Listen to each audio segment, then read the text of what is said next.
থেকে থেকে দেখে নিয়েছি। ওয়েদারটা কি সুন্দর, অন্ধকার মেঘ হয়ে। আবার ফটোগ্রাফি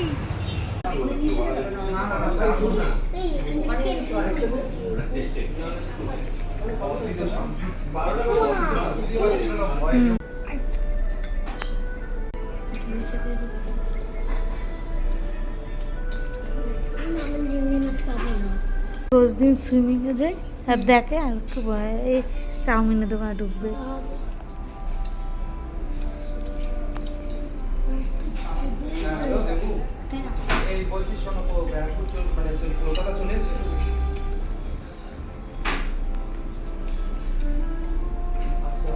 ঠিক আছে, আমি তো বাড়ি টাটা করে দাও, টাটা করে। তুমি বাড়ি চলে আসতে